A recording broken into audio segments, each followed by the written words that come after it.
Widam wiki jung kishi kelanki. Ye yelani vasan loa ye njasi.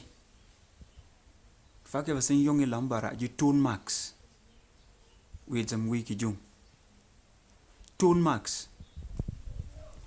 What exactly is a tone mark, or what exactly are tone marks? A tone mark is a musical or vocal sound with reference to its pitch, quality, and strength. Tones simply show how high or low a word is pronounced. Tones are indicated by strokes placed over vowel sounds. So, when it comes to tone marks, it's a very serious aspect of learning how to read and write Lamso, just like any other Cameroonian language. If you must know how to read and write Lamso, you must know how to read these tone marks. You must know the concept of the tone mark. If not, it will be difficult for you. So, in Lamso, when you pronounce certain words, you realize that you may have a pitch that is high, a pitch that is low, a pitch that is medium, whatever the case.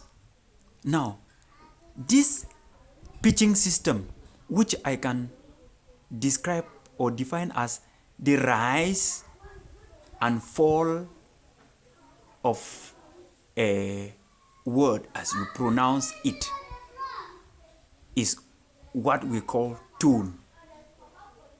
And depending on how the word rises or falls, it is from there that we will derive the type of tone mark to give to that particular word. So it goes that words that when you pronounce them, you discover that the pitching is falling. The pitch is falling. It's as if you are swallowing that word back into your stomach.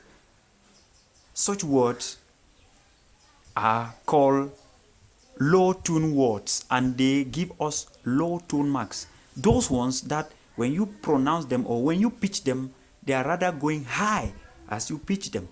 They are high tone words, and they give us high tone marks. Let us take note that tone marks are indicated by strokes placed over vowel sounds. We place tone marks only over vowel sounds. Consonants do not take tone marks. In Lamso, there are 8 types of tones in Lamso. There are 8 types of tones in Lamso, corresponding to 8 types of tone marks.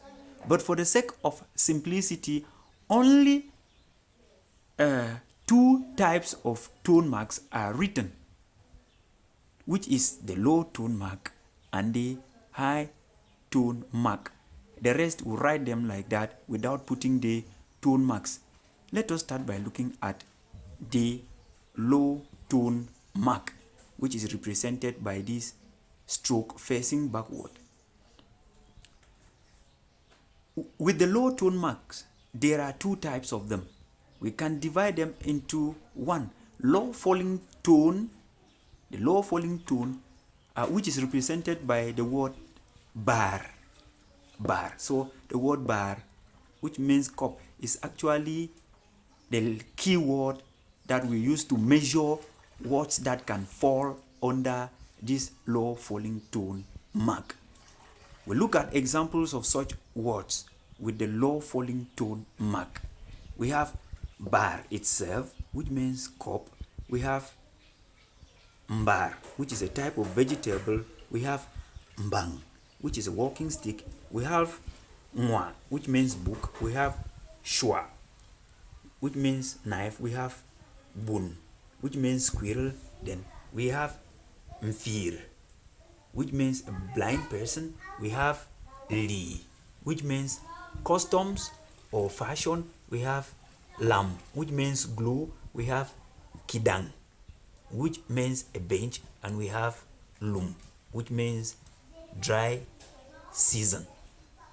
So when you pronounce a word, or when you pitch a word and it has this type of pitching system that is similar or same like the pitch that the word bar gives when you pronounce it, it means it is the low tone word that falls under low falling tone mark and should be written with the tone mark over the vowel sound facing backward, such as in these examples. That aside, let us look at another type of low tone mark, which we call low level tone mark. Low level tone mark. And the key word for it is njam ax. Njam ax, which means before you know whether a word falls under a low level tone mark, you have to start by pronouncing the word njam, and then you pronounce that word after it. If the pitching system is similar to that of njam, it means it is a low level tone mark, and it means it is a low level tone word, and the tone mark should be written as such. Let us look at examples of such words. We have njam itself. We have nzi. Take note of the tone mark. We have kong, which means spear. We have leaf, which means a tree. We have sim, which means fox. We have kwan, which means slave. We have dong, which stands for wild honey. We have z, which means a million. We have king, which is the name of a village, and so we have pf, which is a rope, and then we have lum, which is giant rat or rat mold, and then we have kiban, which means a hurt. Now, words that are pitched similar to these fall under the low level tone. Take note of that. Now, when a word has a double vowel sound, the second vowel takes the tone mark. When a word has a double vowel sound, the second vowel takes the tone mark. For example, let us look at these words. Li, v, kile, nseri. You will realize that with this word, when we have a double vowel sound such as double I here or double E here, we'll give that tone mark to the second vowel. That is how the rule is. Same here. We have double sound here. The tone mark has been given to the second vowel there. Kili, double A. The tone mark has been given to the A sound. Sri, double sound here. The tone mark has been given to the second vowel. So that is the rule. And that is what the low level tone marks are all about. I hope you did learn something. If you did not, feel free to comment with your question and I could address them in my next video. Remember to subscribe to the channel if you've not shared, and also share the lessons to other platforms. Ayi ma ngan ilam so je asa kwiwir imeng lama wa koga beri vasan.